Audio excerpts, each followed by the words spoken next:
Good evening. Hello, ma'am. Good Am evening. I audible? Yes, ma'am. Yes, ma'am. Yeah. Ma'am, Should I myself, just play my slides? actually, ma'am, you will be able to share your screen if that is okay. Yeah. 1 second. Yes. So, should I share my 1 second?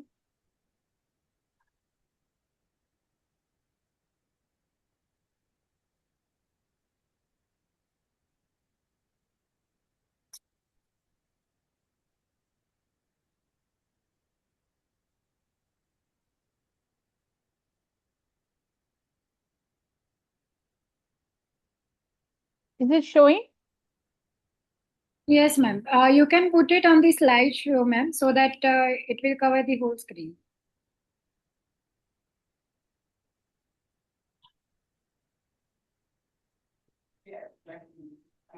Yes, Done? ma'am.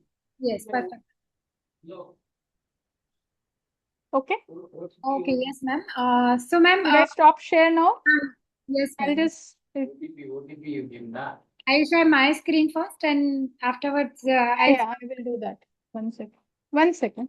Yes. 9543. 9543. I'm sorry, I had to share an OTP. Yes.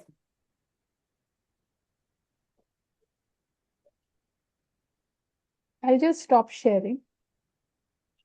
Okay. Okay.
I think people are joining, ma'am, so we can wait for maybe two, Yeah, three no minutes problem. more and then we'll start. Yes. It's Friday evening. We Yes. have a lot of webinars. Yes, ma'am. Yes. Tell me. I'll just switch off for now.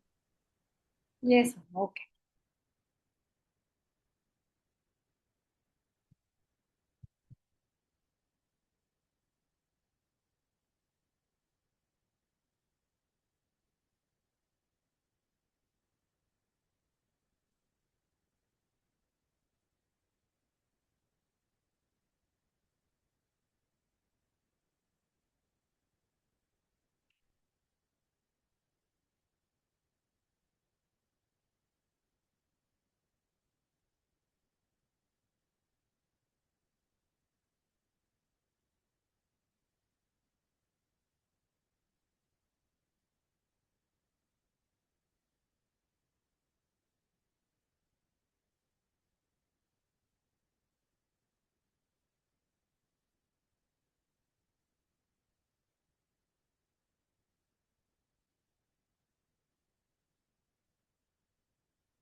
Welcome, sir. Good evening Alpa, good evening. कहाँ जा रहे हो, कहाँ trip पे जा रहे हो? Sir, I'm not going anywhere. नहीं नहीं, तुम तो बोला मैं ट्रैवल कर रहा हूँ करके कुछ बोल रही थी। मैं बोला तो मोदी जी ने मना किया, अभी ट्रैवल नहीं करना है। तुम अभी कहाँ फॉरेन जा रहे हो? Actually, sir, I'm not traveling. I think other members told that. अच्छा अच्छा अच्छा अच्छा, अच्छा, यू आर नॉट ट्रैवलिंग ना? No, no, sir, no, sir. अच्छा अच्छा, यू तो I think you are also travelling. No, sir, no, sir. Good तो पुणे evening. आ रहे हो नहीं आ रहे हो? गुड इवनिंग ज्योति मैडम, गुड इवनिंग। Yeah. अरे थोड़ा अल्पा, थोड़ा सबको बोलो ग्रुप में, दूसरा ग्रुप में रिमाइंड करने के लिए। Already 8:10। Yes, Yeah. yes, sir, yes, sir. हाँ Yeah. हाँ, I will तो put in other dates. Okay. हाँ अच्छा, गुड Hello इवनिंग विद्युत everyone. Madam, Good good evening. Evening. विद्युत Good मैडम evening, अमेरिका जा sir. रहे हैं, यूएसए जा रहे हैं। Good evening. हाँ सर। हाँ, उनको मोदी साहब ने एग्जेम्प्ट किया है, मतलब विद्युत मैडम जा सकते हैं। एक्चुअली वही मैंने बोला, मोदी जी ने लेट बताया, ऑलरेडी बुकिंग हो गया था। तो विद्युत बोलो किसको, थोड़ा सा रिमाइंड करने के लिए लोगों को, ग्रुप हाँ में थोड़ा ओके डालने के ओके। लिए। या आई विल डू दैट। उनको ज्योति मैडम ऑलरेडी वेट कर रहे हैं। Yes yes.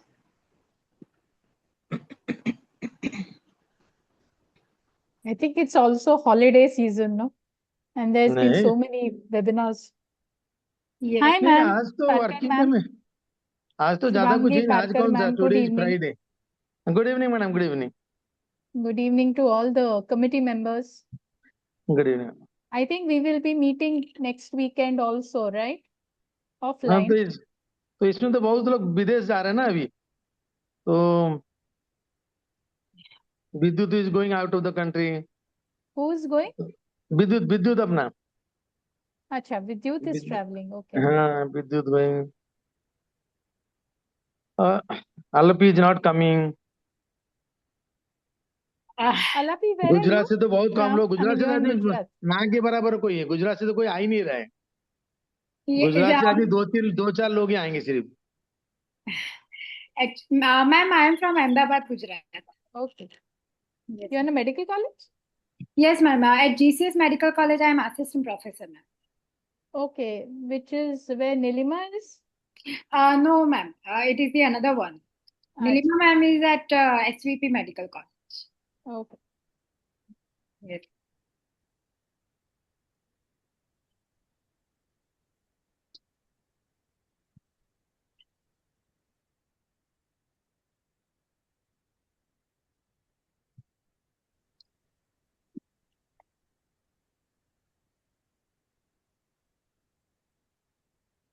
I think it is already 8:08. So should we start, sir? नहीं, अलबत्त थोड़ा तो वेट करो, जस्ट 14 लोग ही ज्वाइन किए एटलीस्ट, मतलब Nadkarni sir ka, it was very unfortunate, nahi? I did not know anything. He had malignancy apparently. Yes. Yeah, very I unfortunate. think it was, if I'm not mistaken, detected like not very far long back. 2 months ago? Yeah. Yeah. Around 2.5 months, He was yeah. apparently doing okay actually in between. He had started posting and also talking of getting back, but I don't know. This was very sudden. Yes.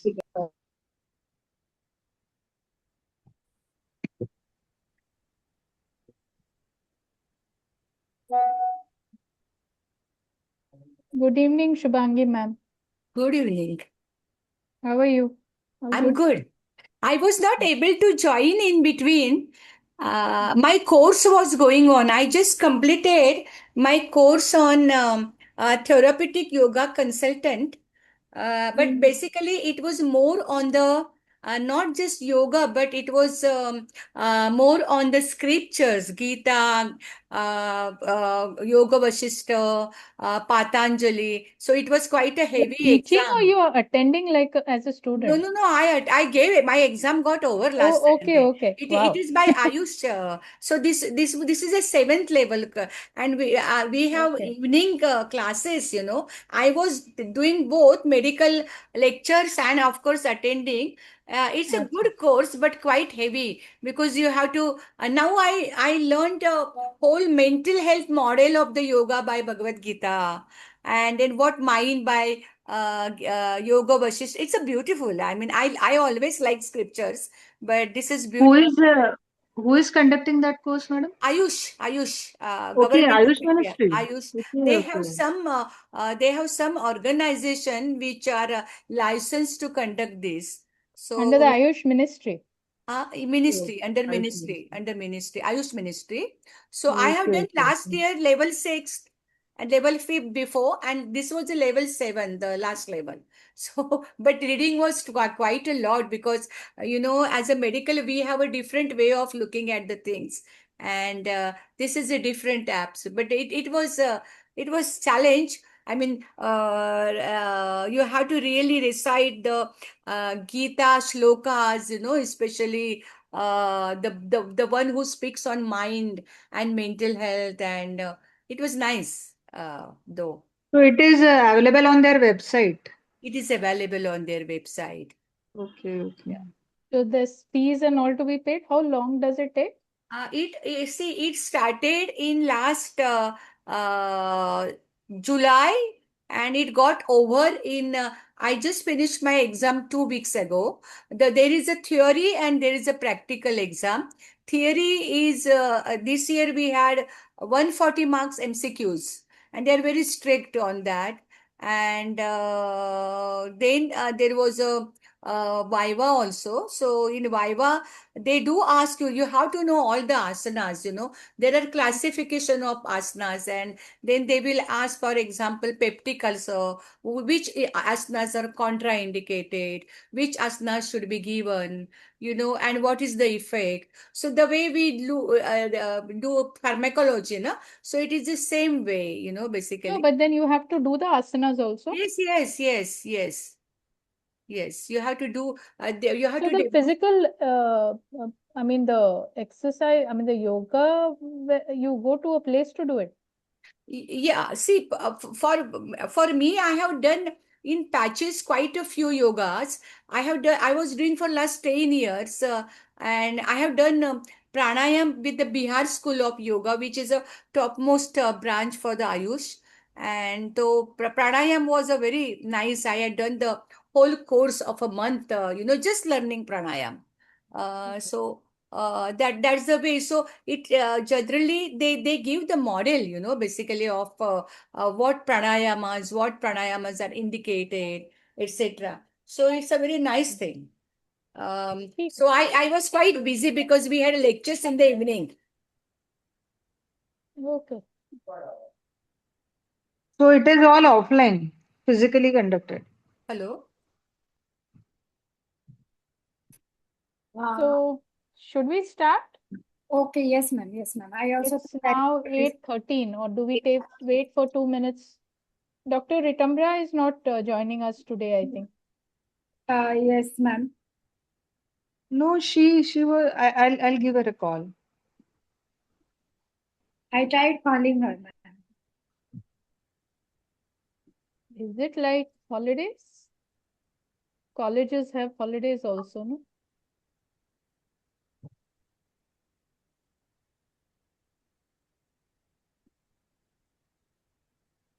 Actually, we had spoken about this topic in Surat, and there was one one interaction afterwards with Dr. Mehta, and then we didn't have a conversation till 2 days back.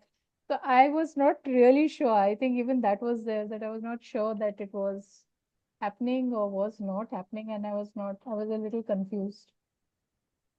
So the last time I think it was Trupti Patel's, a webinar, right? Yes. On marital relationships, yeah. Infidelity or something. Yes, that was after this marital conflict, Yeah. intimate partner violence. Yeah.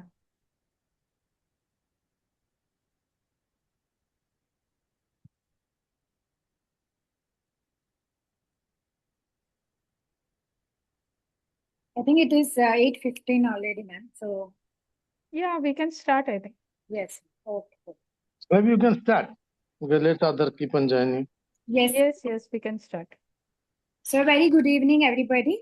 Respected dignitaries, Dr. Shirod Mehta, Shirod sir, and also my subcommittee members, Shubhangi ma'am, Vidyut ma'am, A very good evening, you all.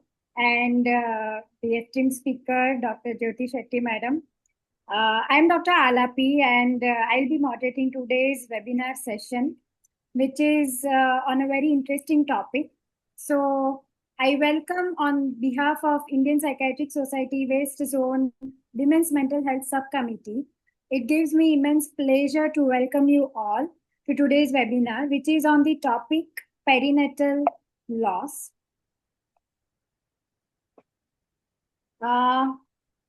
It is a very deeply personal and emotional significant experience for parents, families, and also for healthcare professionals involved with them.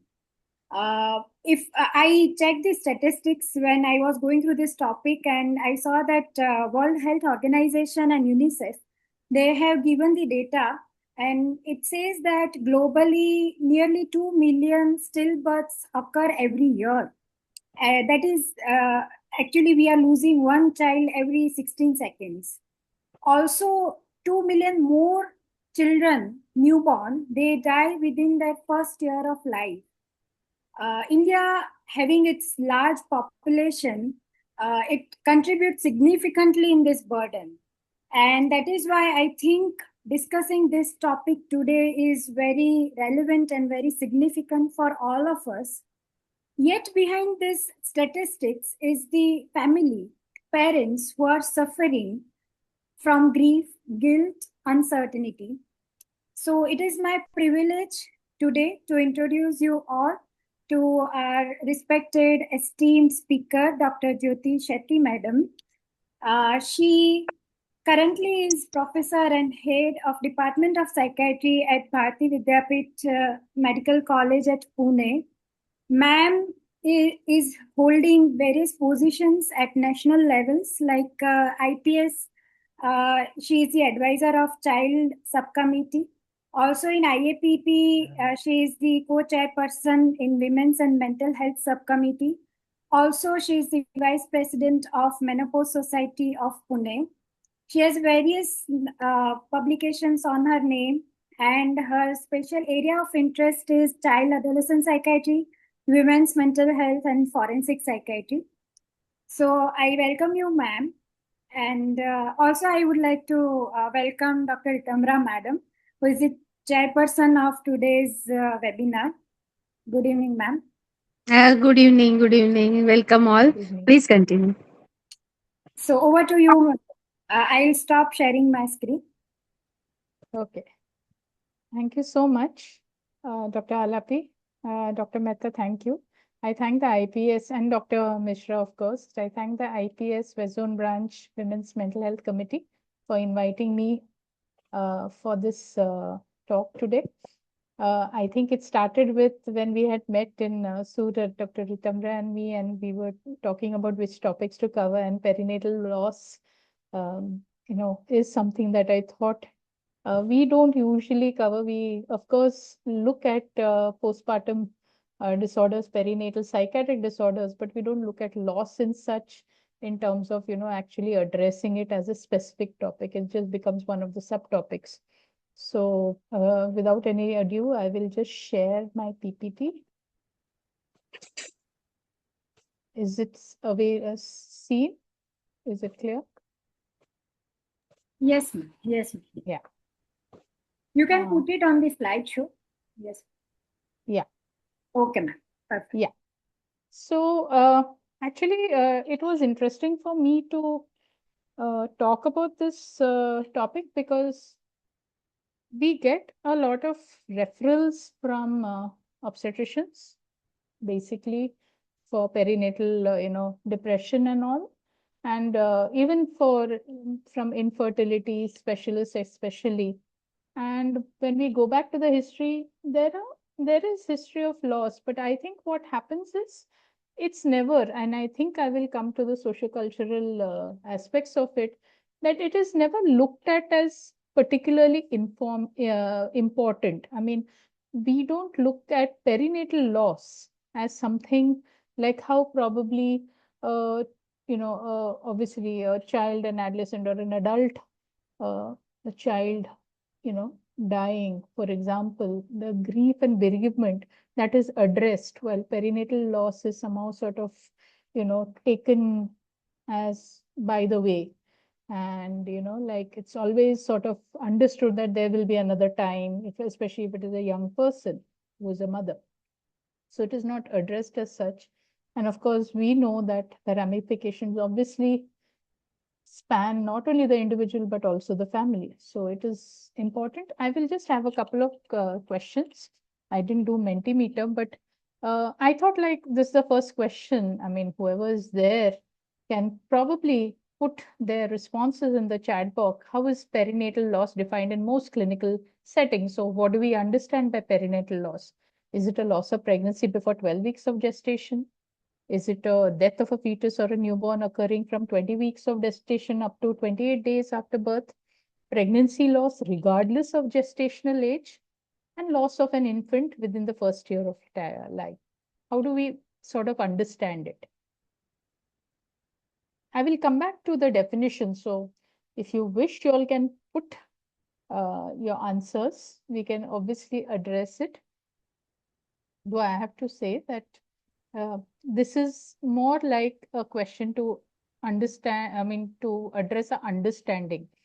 The definitions are a little bit more specific. This is the second one. I think even when we are talking about stillbirth, we get confused, and I think all of us who are psychiatrists have probably forgotten all our definitions of what is, pregnancy termination in terms of a miscarriage, stillbirth, intrauterine death versus a neonatal death. So these are the questions related to stillbirth. So if anyone has any response to this, is it a death of a newborn within 24 hours of delivery? Is it a miscarriage occurring before 20 weeks of gestation? Or is it a fetal death at or after 20 weeks of gestation prior to delivery? Or loss of an embryo during the first trimester? I don't know if anyone has responded. I'm unable to see the chat on my thing. In Yes, chat, in chat, there are some people who are writing. C is the Okay. answer, I see. Yes. Right. What is the answer for the first one? Maybe I'll just, what do we understand? B, I think. First one is it includes all, according to me. Yes. It's regardless of gestational age, and also it includes a neonate up to 4 weeks actually. So, I mean 28 days. So, yes, it includes pregnancy loss irrespective of age. And stillbirth is, of course, when it is a viable fetus. And when we are talking about when it is a viable fetus after 20 weeks of gestation. So I'll just cover perinatal loss, epidemiology, causes, psychological impact. What is important about communication, even if it is, even if it's a stillbirth, the cultural considerations that are there, especially for us, because as I said, we do ignore these sort of, we don't have really a very specific protocols in most places on having to deal with bereavement related to perinatal loss, and then of course preventive strategies and multidisciplinary management. So what is perinatal loss? It actually refers to the death of the baby during the perinatal period. And as I said, it broadly encompasses pregnancy. So pregnancy of any gestational period up to at least about 28 weeks, 28 days of birth. A miscarriage is a loss of before 20 weeks, and it affects 10 to 20% of known pregnancies. This is, as I said, just a revision of our obstetric knowledge. Fetal death at or after 20 weeks of gestation. WHO does, of course, put it as 28 weeks for international comparison, and India also uses more than 28 weeks. Though we have, like, we have our acts where we have very stringent MTP criteria, etc. So stillbirth is usually understood when it is a viable fetus after 20 weeks. Neonatal death is, of course, within the first 28 days after birth. And the perinatal period includes everything. It includes, I mean, as far as we understand it, at least our perinatal period includes the whole pregnancy period and at least up to 1 year after, as far as psychiatry is concerned, up to 1 year after delivery. According to the WHO, perinatal loss can include the loss of fetus before 20 weeks of gestation, stillbirth after 20 weeks of gestation, or the death of a newborn within the first 28 days of life. Approximately 2.6, I think Dr. Alapi just mentioned that there are 2.8 million and more stillbirths occurring worldwide, depending on depending on the low or middle income or high income countries. So obviously high income countries with better medical care and follow-ups will have less compared to the low and middle income countries. The WHO defines stillbirth as a baby born with no sign of life after 28 weeks of gestation or with a birth weight of less than 1,000 grams. So stillbirths can be antepartum and it can be also intrapartum when it is during labor. So the every newborn action plan, in fact, India also has a newborn action plan, is endorsed by the WHO, the World Health Assembly in 2014 to set a target of reducing stillbirth rates to less than 12. India's target by 2030 is to reach single digit numbers. What is the magnitude of the problem in India? Well, we contribute the highest numbers because of our population. And of course, our numbers are pretty high. It could be even more depending on which area. As I said, there are regional disparities, interstate disparities because of healthcare inequities.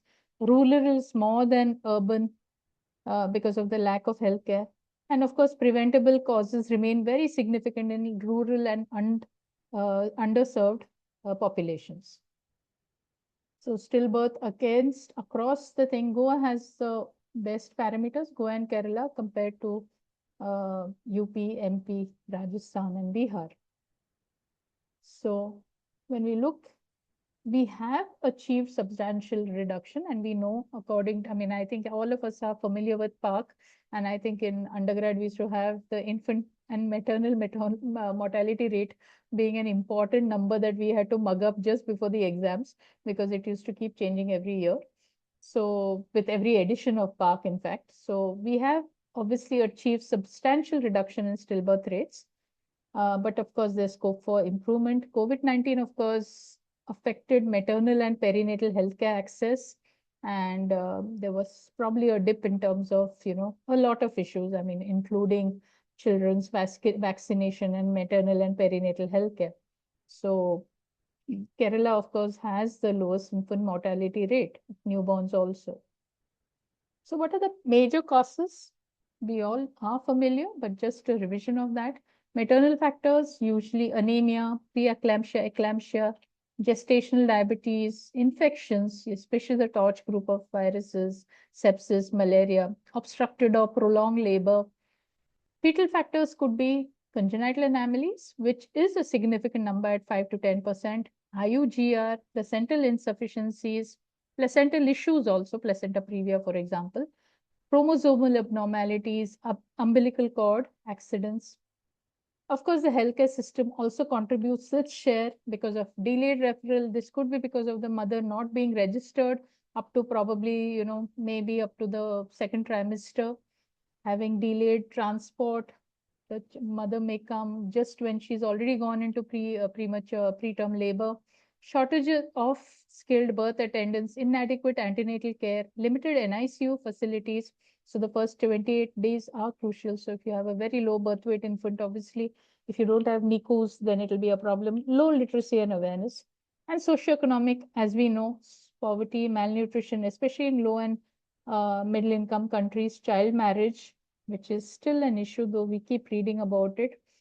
Low spacing between births, consanguineous marriages, and low education status. So this is one of the reviews that was there, which is a recent review, 2025, which is in a public health journal, causes and risk factors of stillbirth in India. What it showed was almost half of the stillbirth and early neonatal deaths occur during labor and delivery, with maternal factors including obstructed labor, pregnancy complications, infections, and also fetal factors like prematurity and low birth weight, and these being identified as the leading causes of these untimely deaths. Of course, the psychological impact is we are familiar with. We have grief reaction, just as with any other bereavement. Complicated grief, I'll come to that later, is something that probably is missed by a lot of people. Higher risk of depression, and that we know when we see PPD, women with postpartum or perinatal depression, probably when we are taking history, one indicator would be history of perinatal loss in a previous pregnancy. Anxiety would be there, phobic anxiety of actually becoming pregnant again and losing the child, and increased anxiety during pregnancy because of the past history of a perinatal loss, and post-traumatic stress. In fact, post-traumatic stress in the perinatal period is something that is to do with difficult, traumatic pregnancy and delivery, and also perinatal loss. Partners and grandparents actually may experience what is called as disenfranchised grief. Actually, what happens is, especially the spouses, probably are not really, brought into the loop of even being, it's very matter of fact when it is said that there's a perinatal loss, and they are not really counseled as much as probably the mother would be. So there is a sense of being out of the healthcare process in the system where their concerns are not really addressed. Subsequent pregnancies may trigger heightened anxiety and also major anxiety disorders. So, grief after perinatal loss, what do we see? Emotional, obviously, a lot of intense sadness, crying, guilt. There could be anger, anxiety about future pregnancies. There could be a lot of physical issues. There could be physical pain, like, as if, there could be denial where the person keeps talking about having the child still. That is a form of complicated grief. Sleep and appetite disturbances, psychosomatic disturbances, fatigue. Cognitive could be there with intrusive memories of the loss, hypervigilance, especially in the next pregnancy, difficulty in making decisions. In fact, I had one person who had several pregnancy losses, had several IVF cycles, and then she was clinically depressed in her pregnancy. She had obviously depression, but barring that, what she actually repeatedly said was she was almost not happy with having the child. It was almost like the previous losses had compounded so much that she just didn't want this child also, and there was so much of guilt related to that. So there could be different ways that the person expresses grief. Social, there would be withdrawal from social events, strained marital relations, especially when there is grief on both sides and both partners, are angry with each other, or there could be distancing by the spouse. Difficulty actually looking at other pregnancies, and we have so many rituals, especially, like the God Barai, for example, which socially, like, where there could be discrimination because of pregnancy loss or because of the person not being able to conceive and being targeted, or it could be also the individual feeling very uncomfortable, going to such functions. So there could be social isolation, stigma, blame, and women can be actually very cruel to, bereaved mothers anyway. So complicated grief following perinatal loss. This is a review article which has just come out in 2024. And what it showed was that parents experiencing perinatal loss have a higher frequency of complicated grief than parents experiencing other types of grief.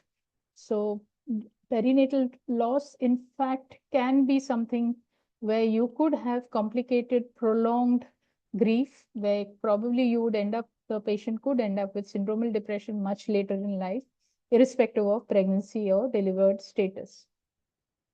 Experience and long-term repercussions of perinatal grief in women after perinatal bereavement. This is again a meta-analysis in December 2025, and this review revealed that gaps in perinatal bereavement care are systemic. So it's basically to do with early identification of prenatal risk to continuity of support in the postpartum period. So then even if the person has had a stillbirth, she's actually given birth to a child. So, but she's not regarded as being postpartum. So the care that a person, both physically, emotionally, that needs to be given may be absent, which can absolutely lead to the person grieving.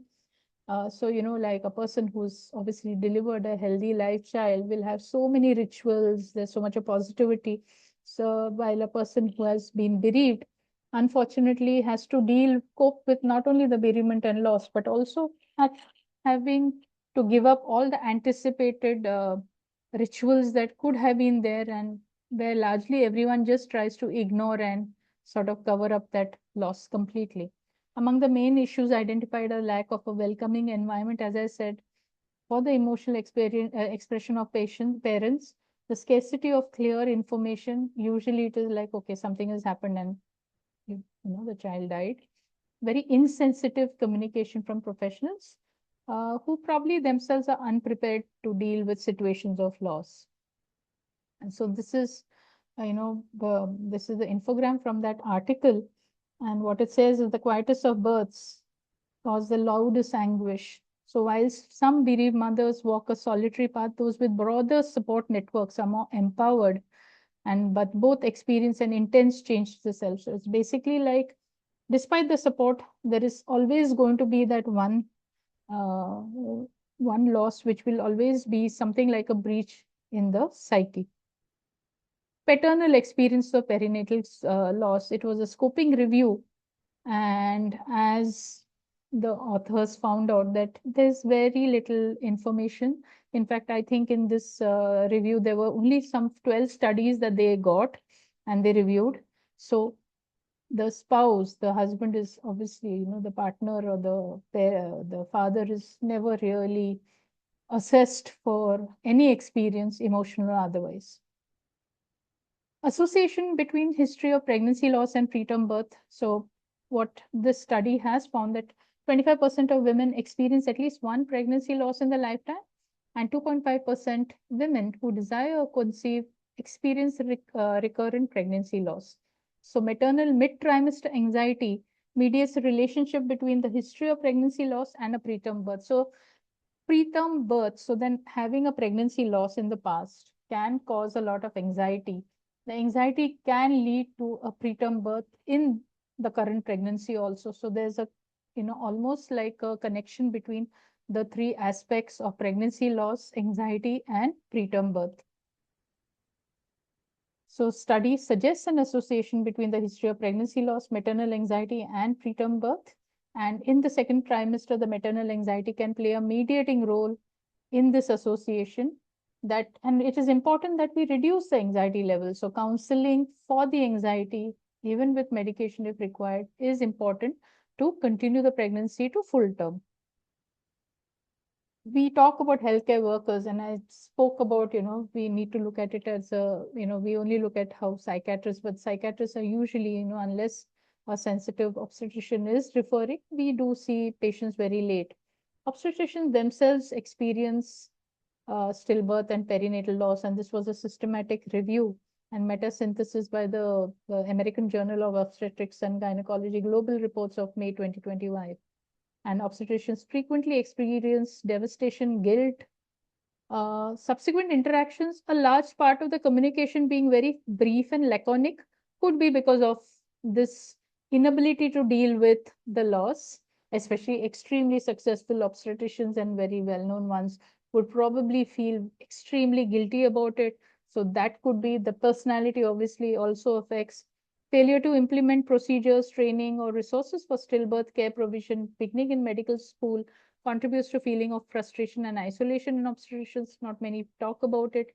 Need for increased support of obstetricians following traumatic outcomes that would improve their personal well-being, professional longevity, and quality of care that they provide to families would help. That was a suggestion that this article did. So what are the problems that we face with complicated grief? What we see is we do see an increased risk of major depressive disorder, especially in the postpartum period, maybe even 3 times.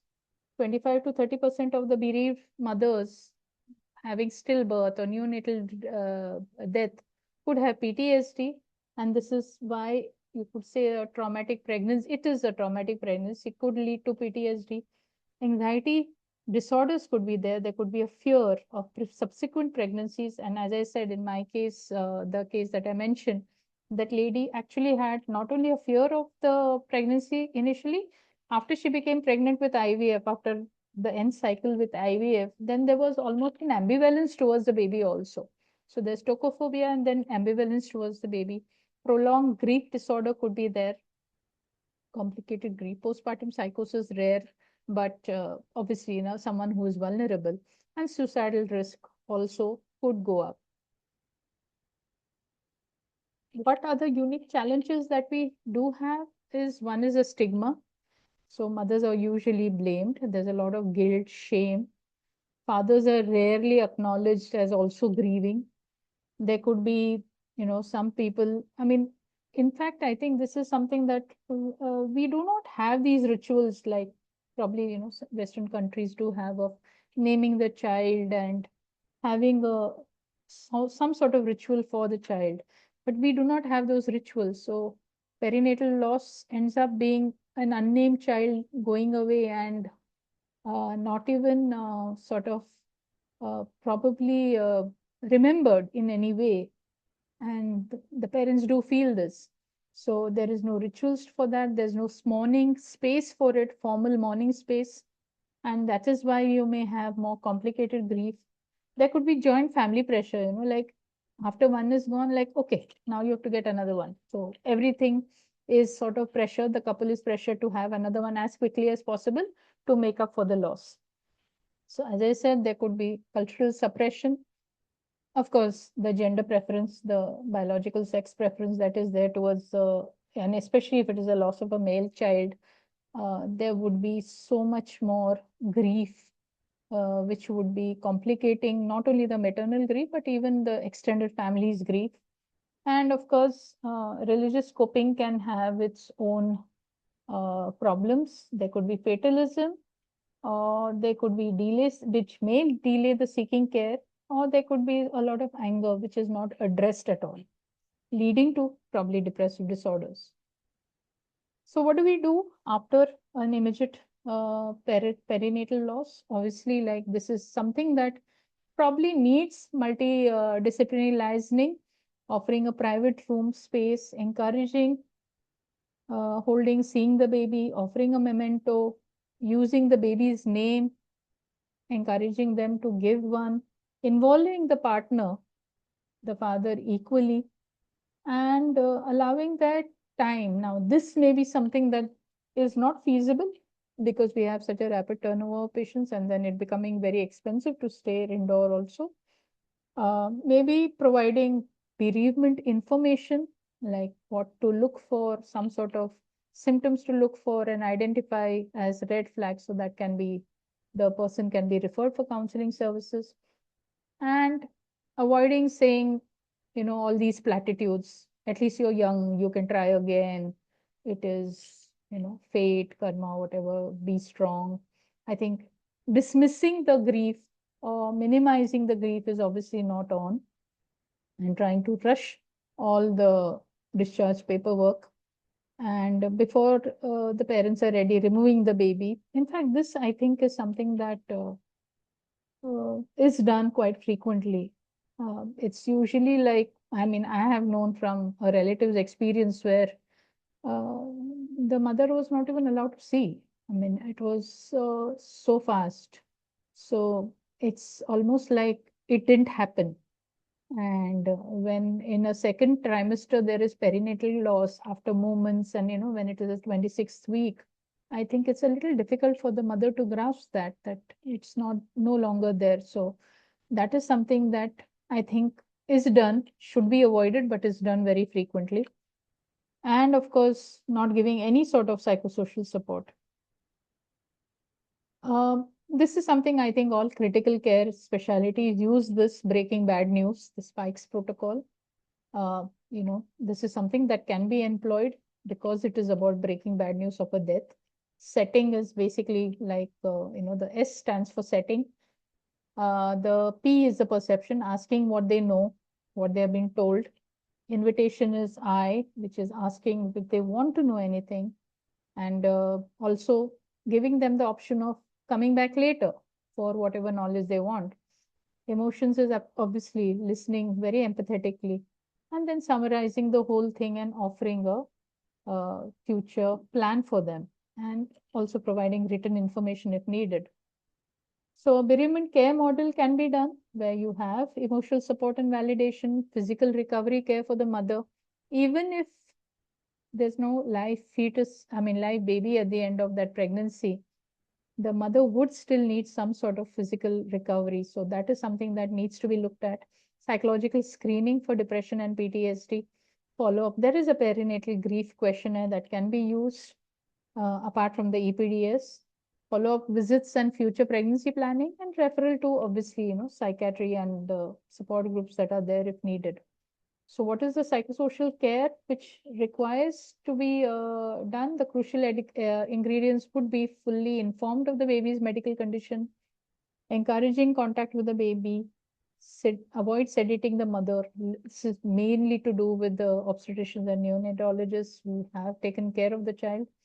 Listen and encourage parental expression of their grief. And this is something that I've seen that, even if there is loss, unfortunately, the referrals, unless there is significant depression or anxiety, they do not refer. So both the families and the doctors, I think, just want to tie up the loose ends and get the patient discharged. And one important thing is discourage attempts to become pregnant immediately as a means of replacing the dead child. So these are the red flags. I think obviously, as we know, suicidal or self-harm ideation needs to be referred. But apart from that, all symptoms of PTSD, major depressive episode, inability to function and get back to daily life routine, prolonged grief, maybe if there's a psychotic break, substance misuse as a coping, marital conflicts and domestic violence, and complete social isolations are obviously red flags when a mental health care professional needs to be referred. And this is something that I think we can keep sensitizing our obstetricians about the same. So basically our role is to assessment of grief reactions, psychiatric morbidity, supportive psychotherapy and family interventions. And here I would say that probably involving the partners, even the extended family, like the grandparents, because they're usually feeling so completely out of, the process of grieving. And it's just assumed that, so even probably their demands that, the next pregnancy, go ahead for it, needs to be addressed. And the mental health professional can probably address that. Management of depression, anxiety, and sleep, as we know, and facilitating a healthy coping and resilience. I think everyone who is providing healthcare should obviously also have some sort of self-care.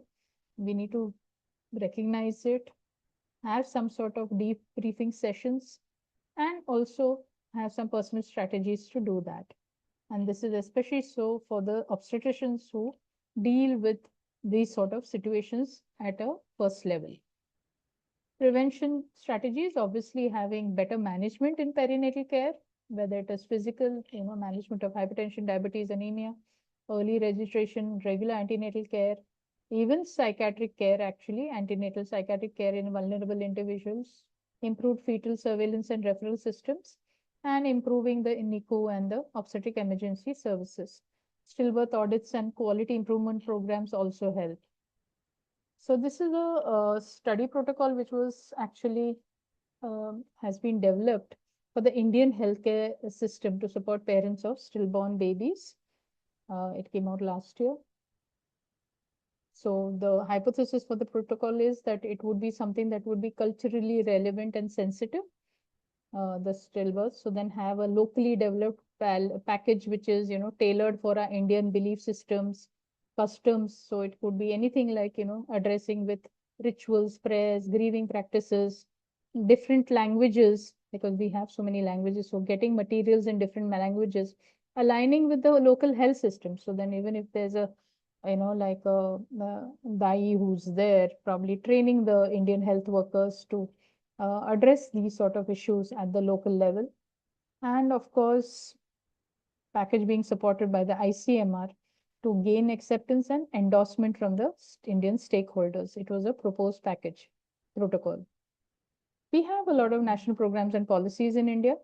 Like, as I said, just as the WHO has the Early Newborn Action Plan, we have the India Newborn Action Plan, Lakshya program for the labor room quality improvement, Janani Suraksha Yojana, which is cash assistance with delivery and postpartum care, and of course, the reproductive, maternal, newborn, child, and adolescent health initiatives to reduce maternal and child mortality. And this is all brought out by the Ministry for Women and Child. So we have facility-based stillbirth review systems like the Sentinel stillbirth surveillance systems and the integrated maternal and perinatal death surveillance and response under the National Health Mission. So key takeaways are that perinatal loss has medical, psychological, and social consequences. Social as in even, consequences for the family. Compassionate communication and bereavement care are essential, but we have inequities, as we said, depending on the regions, depending on whether it is rural or urban. So our healthcare systems across states is not uniform. So obviously we'll have problems depending on how much of healthcare healthcare progress and provision is there. Multidisciplinary care improves outcomes for families. So it always is important that we liaise with obstetricians at our level and sensitize them that whether it is postpartum perinatal psychiatric disorders or whether it is IVF or whether it is perinatal loss. I think mental health professionals can definitely add to the quality of care given to the individual. Thank you very much. And I have to add here that AI always helps in structuring the presentations. Thank you for a patient listening. Open for questions. Thank you, ma'am. It was very informative and very enlightening, ma'am. Specifically, when you talked about the neglect about father's feelings and also the stigma in Indian culture. So it was very relevant, I feel. Thank you. Yes. Yes, excellent presentation, Dr. Jyoti. I just recently have been seeing so many adolescent girls, especially POXO related girls, who have actually somehow become pregnant, and then there are family pressures and other legal pressures also, who ultimately have to go through MTP, and otherwise adult women also who for some reason have to go to MTP, and sometimes I feel that they also actually go through such grief reactions, and we need to work with them also. Yes. In fact, I would like to say that, we have had quite a few of these cases going to court where you have Yes. had, like young minors who have been sexually assaulted, ended up with, pregnancies, and they have had to go to court for terminating the pregnancies.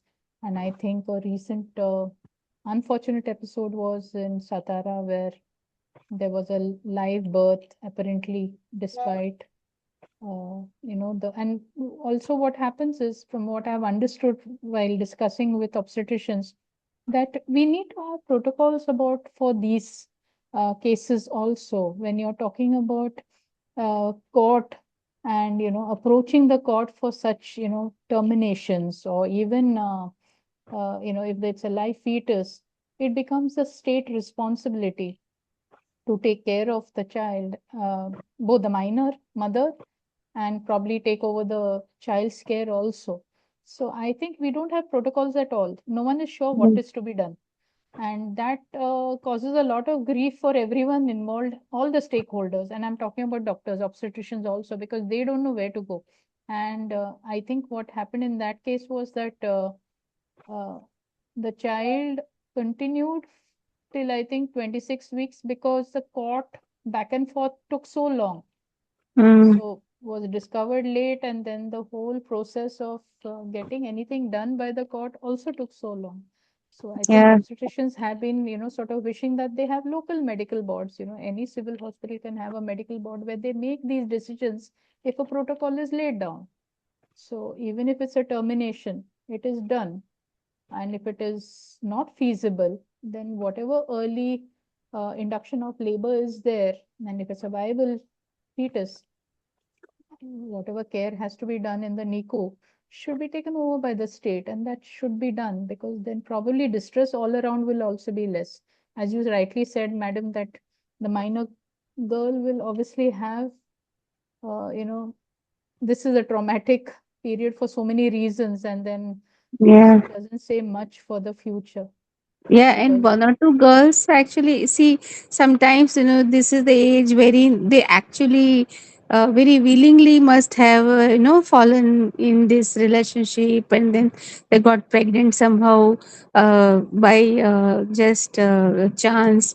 But then one or two girls I saw, they didn't want MTP, but it was the family, the age, the system, the legal system, etc. I've seen Ultimately, people with yeah. sexual assault, and then Yes. it's a life fetus, and there is so much guilt about that also, like, because uh, as one person had said, it's not the baby's fault.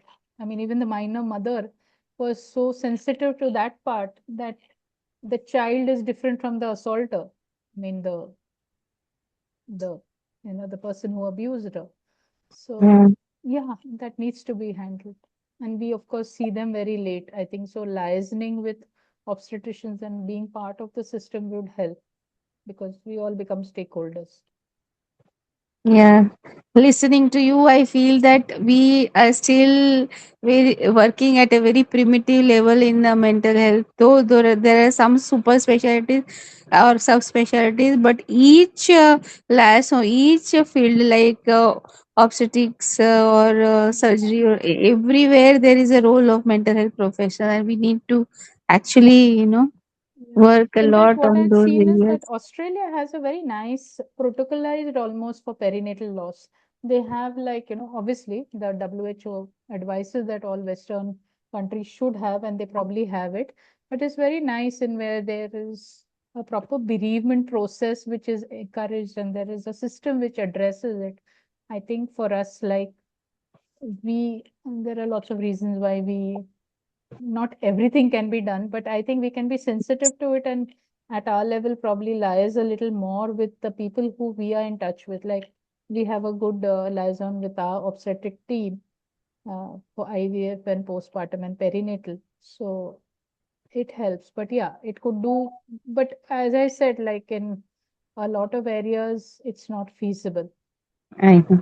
So becomes Yes. expensive. Yes, yes. There must be some questions, Alap. We can look at it. Yes, Yeah, there was a question by someone who asked about, I don't know the name of the person. Dr. Padma. Doctor Padma पर Raebareli. iPhone. Dr. Padma, who's working at AIMS Raebareli, and they see a lot of patients with catatonic symptoms. Yes, now can you please show light? See, as when they come with catatonic, psychotic symptoms, obviously there is a whole host of reasons for it, vulnerability being one of it, and apart from that, all metabolic nutritional factors. I think we treat it as we would any case with catatonia, for example. So uh, what is important is that they get come for treatment. In fact, if it is possible, and I don't know, probably, if it is Raebareli or if it is in the semi-rural areas that patients are coming, there may be multiple factors where they're not actually even having a good level of antenatal care, as I said in my presentation also, which could contribute for the person to have multiple issues, whether it is psychiatric or medical. So, which needs to be addressed. Ma'am, there is one more question. Dr. Madhumita, she asked that does the minor have the right to continue pregnancy? See, now that I think it's a medical legal issue anyway. A minor coming with a pregnancy, at least in our hospital, we have a protocol, and it should be, I think, because of the PCNTD, that we report to the police. So, I mean, whether it was consensual or otherwise, they go to court. So then, ideally speaking, legally, and I think ma'am is there, Parker madam is there, so she could probably throw more light as far as the medical legal aspects is concerned. I think the parents being the guardians, legal guardians, would probably override whether the minor has a right, unless the minor is married then it is a different issue. I mean, that I think is different completely. I mean, then you come into so many other areas which probably we can't really address. But if it is an unmarried single minor who, for whatever reasons, wants to keep the pregnancy, I think probably I mean, Madam Shubhangi ma'am, what is Yeah, your... I think it very nice presentation. First thing I must say that Thank you, ma'am. because it's a very sensitive area. I remember when I was in KM, we had 3 4 reference, which came after this perinatal loss. The mother next time was not able to relate to pregnancy. Basically, and that was very hard for the obstetrician. Basically, I mean, they just say depression, and they felt that if we give antidepressant and all, but they couldn't understand the dynamic. And interesting part, that after that loss, a kind of feeling of rejection in that lady which was developed, and it was hard for the rejection, the guilt, hard to get over that. And that's the reason why they couldn't enjoy the pregnancy, they couldn't relate. And there was a kind of nutritional problem, there was a kind of bad immunity. And then the family also talking that why are you not thriving, why are you not, but it was so much suffocating for those women. So I think now when I'm listening to your lecture, we realize that we as a psychiatrist also, just think with those labels of depression and anxiety, but there is so dynamically draining in those women. Yes. Yeah, as I said, my case, for example, she had multiple losses and she had multiple IVFs. Then, in the current live pregnancy, she's delivered and all. What she ended up with is so much of ambivalence towards the fetus. So it was almost like she didn't want it, and that caused so much guilt. I mean, there was almost level of suicidal guilt. Of course, it's easy to for us to treat. Antidepressants always there, but uh, it is extremely difficult. It was very difficult for her to explain to anyone, except probably because she was referred, she spoke to me. But it's very difficult for them to actually speak to their spouse, partners, or their family, because no one understands that. No one understands. And with regards to Madhumita's, thank you, Madhumita. Your question, yes, does the minor have the right? I think that was the question we were addressing. As I said, if it's a minor, then it's the parents who will be the legal guardians. So I think guardians will override. I can Minor. share some Yeah. experiences So in that. Yeah, regarding the medical legal things, if it's less than 20 weeks, usually the obstetricians will advise MTP and things will be smooth. The parents also, as the guardians, as madam said, usually they decide, and mostly MTP, is the, but one case or two cases I've seen which went beyond 20-24 weeks, and this girl actually because of the health risks, she was there is a committee. It's not just obstetricians, parents, psychiatrists, and there are some other people also. I forget who are the people in the committee, but there are so many who form this committee ultimately for the decision. Some legal judiciary person also is there in the committee, and ultimately through the opinions we decide whether this person should continue because of the health risks or not. This pregnancy, this girl continued pregnancy, but at the end she is also asked, and the parents are also asked, whether you want to have this baby or not. So this baby, ultimately they decided that the baby would be given in adoption. So the whole system is placed that way, that they are given these kind of options because of the health risk. If there is no MTP possible, and because of the pregnancy beyond certain 20-24 weeks, I think, then it can continue. But still the minor actually is usually not in the forefront. It's the others who decide. It's, sometimes I've also seen parents brainwashing this child, or pressurizing, or ये न के न प्रकारेण. I think they just don't want. Only one a set of parents, I have seen, who said that it's okay if she has this baby, and we'll accept this baby also as our own, kind of. But otherwise, usually it ends up with MTP. If not, then adoption. Yes. I think Sir has sort of reported a case where he said that they had a 15-year-old girl who wanted to continue her pregnancy, and after birth of the child, she refused to give the child for adoption, and human rights came into the picture, and she Yes. couldn't be forced to give up the child. She ended Yes, up ma'am. keeping the This was child. occurring in Sevagram. When I was in Sevagram, this was the incident where we have a lot of difficulty. She was actually referred to us for the psychiatric evaluation. We did the IQ evaluation, and we looked for any psychotic feature and depressive. We couldn't find anything. And Yes. that time, police and the human rights came people to her protection. And she told, I will not give my child, because we had an adoption center at our institute, but she refused, I will not give my child for adoption. So the police and the human rights people, they shifted her to the child protection unit in the child protection house there, and she was kept with the child there. I don't know how long she continued there, but she refused to, because she was only 15-year-old, and during pregnancy also she was referred to us twice. While she was continued pregnancy, she almost came to hospital. During almost she was 24 or 25 months, sorry, 25 weeks pregnant. That time she came to hospital, and several times she was referred to us, and not to counsel her not to continue with the pregnancy, but she was convinced, "Nahi, I'll continue with my pregnancy," and she even delivered the child in the hospital.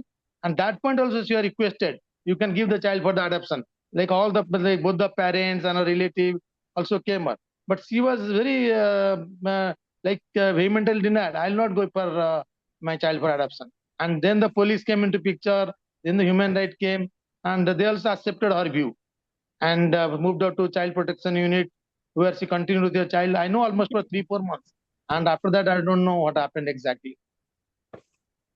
So there the power of autonomy came, and we cannot force even at the 15-year-old or 14-year-old when they're pregnant. Yeah. Yes, we're I saying think that as she the said, it's common with IVF. In fact, what happens is early perinatal loss in the first trimester itself with IVF is not addressed as a loss, though the mother will feel it as a loss. And I think the repeated treatments also cause and actually predispose to more of depression later on. And that is something that we need to be sensitive about the IVF referrals that we get. Yeah, I think this is Dr. Padma again. Minor cannot be forced abortion. Yeah, so the minor's rights are there. They can't be forced into abortion. But as I said, I think the question was whether she can keep the child.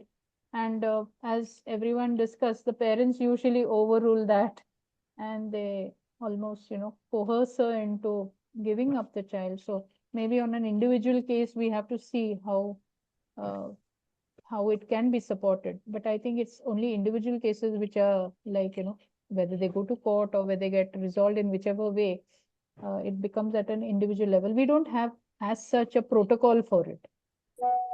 I don't think so. Can I share my experiences while dealing with Yes. cases of perinatal Yes, losses? Dr. Vijaya. Yeah, thank you. First of all, thank you very much because I love this topic a lot. Not only the topic, but working with these mothers who are going through this perinatal loss, going through the process of that grief.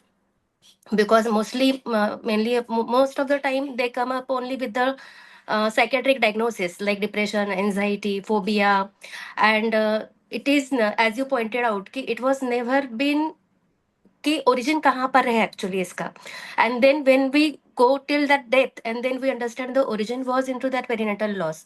So recently I have been in alliance with one of the obstetrician in Pune, who is referring me the cases of perinatal losses whatever is happening at her place. So I'm conducting a online group labeled as Sisterhood of Strength, so wherein we are it's an online platform wherein we are giving them an opportunity to share their experience, whether that baby was 5 weeks old, whether that baby was 5 months old, or whether it was after the delivery of the baby, whatever it is. Because even if it is a loss at 5 weeks, it is a loss for that mother, because she has that sensations and feelings in her body. Nobody could feel that sensations, nobody could point out that, because nobody has visualized that fetus apart from that sonologist. So it is very difficult to associate that loss which that mother is passing through by the other people in the family. And most of the time as you highlighted कि perinatal loss हो गया तो ठीक है ना, होते रहता है, उसमें कौन सी बड़ी बात है, हमारे जमाने में भी होता था, अभी और बच्चा पैदा कर लेना उसमें कौन सी बड़ी बात है, तो कर ही सकती है. So that was the usual remarks they received, not only from the family but also from the doctors. And that is a very sad part, because after when one IVF get failed, the woman is not addressed about their grief. The father is not addressed about the grief. Only monetary terms they are spoken about, but not about the grief they were spoken about. And they are forced for the second IVF immediately. Because you are fertile, that means soil is fertile, तो उसमें seeds डालना जरूरी है अभी. So that is the way healthcare system is also failing somewhere. That is what I feel. And in my platform where I'm working as conducting the sisterhood of strength group, I'm facilitating this grief release, expression of this grief through art therapy. So I found wonderful result with this art therapy, and mother conceiving also, and having healthy babies and healthy pregnancy, and positively they are going ahead with that. So that's just the way I wanted to share my experience in this field, and how this application of art therapy is really useful in such scenarios. Yeah. Thank you for Thank you, giving me Vijay. an That's a opportunity to wonderful job talk. that you're doing. I Yes, think ma'am. it's Thank really you. great.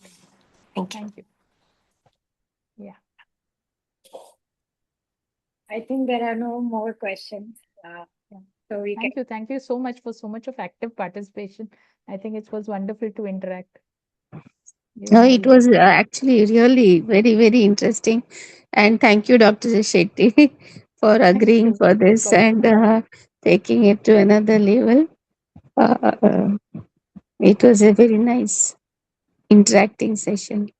Thank you. And Dr. Thank you. Mishra's presence also, I acknowledge. Thank you, sir, for. Thank you, madam. Thank you, madam. I am always there with you. Thank you. Thank you. Okay. Yeah. Ma'am, you are coming to Pune, na? You are asking me, sir? Yes, madam. Oh, let me see. I'll Just see. less than a week left. Oh, yeah. Shivangi madam is coming. Yeah, I'm coming. So Yes, madam is coming. Anyway, I think we'll all meet. Hopefully, whoever comes to Pune will meet next weekend. I think Yes, yes. Looking it's a forward good to that. feeling to meet Thank you all so of Thank much. you. Thank Thank you so much Yeah. for the invite. Thank Have Thank a you. nice weekend, all of you all. Good night. Very nice Same. lecture. Very nice topic, basically. Yeah. Yes. Very nice topic. Yes. Thank you. Thank you. Thank you all. Good night. Good night. Good night, madam. Good night. Good night. Good night.